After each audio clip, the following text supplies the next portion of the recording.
gagner des millions. Orange est là.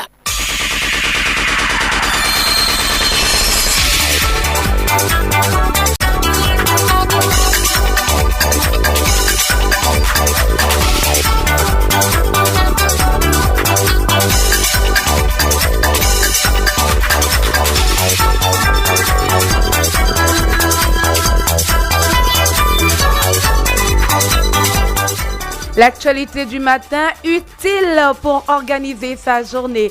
Mesdames, Messieurs, bonjour. Bienvenue aux 8h sur Royal FM. Good morning, Nadejda. Good morning, Anne Priscilla Kubitev. Good morning, dear listener. Our top stories.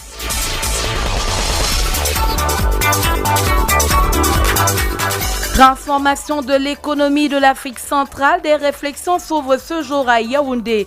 Thème des travaux, transformer l'Afrique centrale, des idées aux actions. Les détails dans le 8h. Out of Cameroon in Nigeria, motorcycle raid kills dozens as suspected jihadist killings and kidnappings continue to plague the country. These and more will be yours in a moment. Mesdames, Messieurs, bienvenue. Les cafés de la diversification économique d'Afrique centrale s'ouvrent ce jour à Yaoundé avec comme thème « Transformer l'Afrique centrale des idées aux actions ».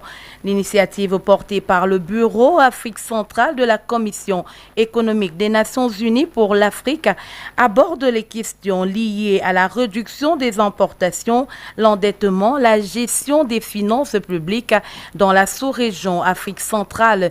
Ce sera également l'occasion pour la CEA de présenter ses réalisations lors des journées portes ouvertes qui ouvrent l'événement. 39e sommet de l'Union africaine tenu ce week-end à Addis Abeba en Éthiopie. Les conclusions prévoient la prise de mesures urgentes en matière de l'eau, de la paix et de la stabilité du continent pour stimuler une croissance économique stable. Le Premier ministre chef du gouvernement, Joseph John Gouté, a porté le message du chef de l'État, son Excellence Paul Biya. Celui-ci est centré sur la résolution pacifique des conflits sur le continent.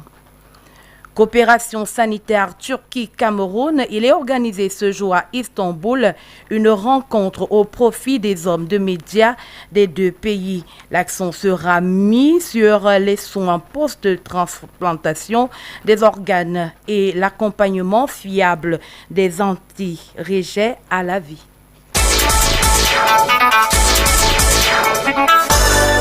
La page internationale. Burkina Faso-Russie, les deux pays viennent de signer à Moscou un accord instituant une commission intergouvernementale chargée de piloter la coopération économique, commerciale, scientifique et technique. États-Unis, le pays a intercepté dans l'océan Indien un pétrolier fuyant le blocus dans les Caraïbes. Le blocus est du président Donald Trump contre les navires sous sanction portant ou se dirigeant vers le Venezuela. Et puis sans transition en sport, la 5e journée du championnat national d'élite One de football 2026 s'achève ce lundi. Cet après-midi, la dernière affiche va mettre aux prises à Yaoundé, Canon et Unisport. Voici les résultats enregistrés le week-end dernier. Puis WD de Bamenda, 2 buts contre 0 face à Panthère Ndundé. Coton Sport Garoua, 1 but contre 0 face à Fauve Azur. Colombe FC, 2 buts contre 2. Match nul face à Aigle du Mungo. Gazelle 0-0 contre AS Fortuna. Victoria United 3 contre 1 face à Aigle de la Ménois. Et puis Stade Renard, 2 buts partout face à Dynamo de Douala.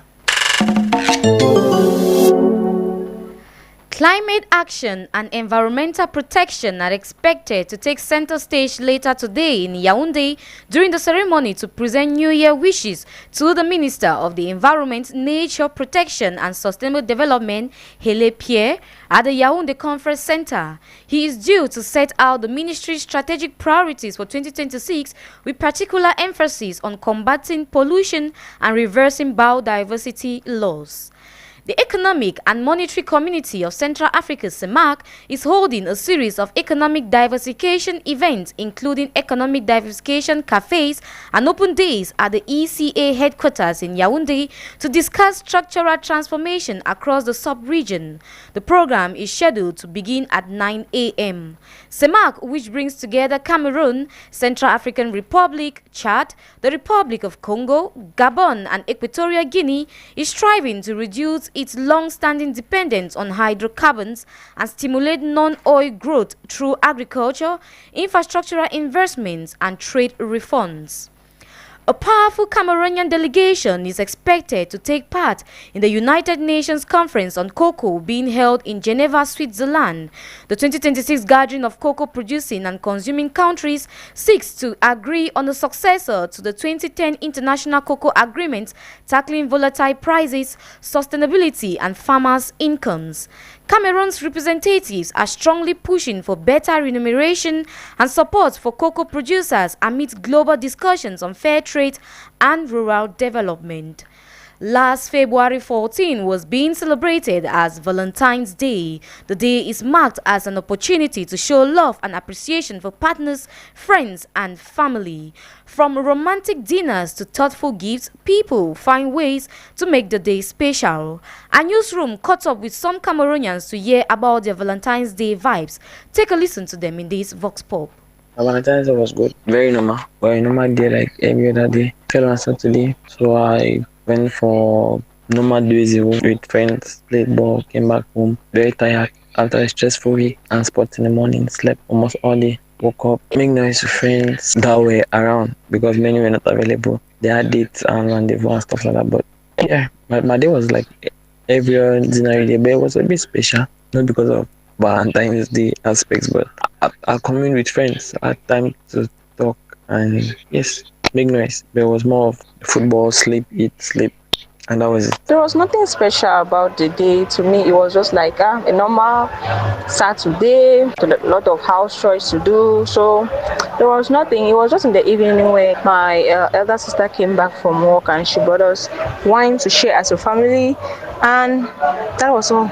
There was nothing special about that day, apart from me drinking wine. I actually did not celebrate the Valentine's Day. It was just like a normal day to me.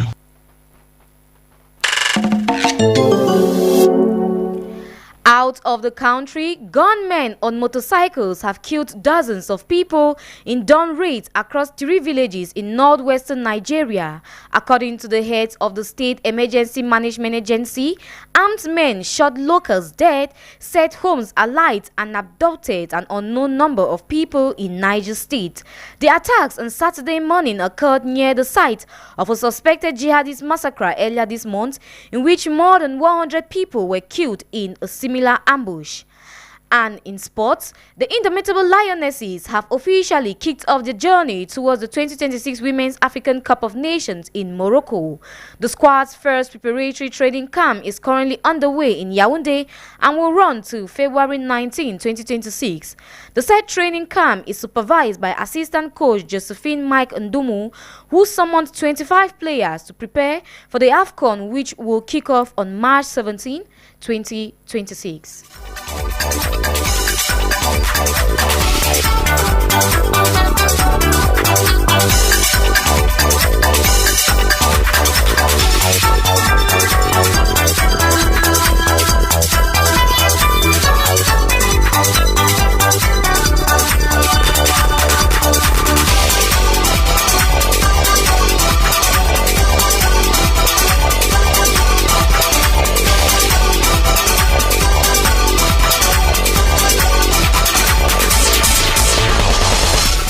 And it is with our sports news that we come to the end of this edition of the 8 a.m. bilingual newscast on Royal FM 88.4. We received technical assistance from Romeo Lekume, who is our sound engineer. Behind the camera, we have Alain Kwekam. For script editing, Jean-Marie Anaba and Abel Bella Samari. Editorial coaching, Mapala Zita and Bertrand Ona. Central coordination from the station manager Roger Kiek and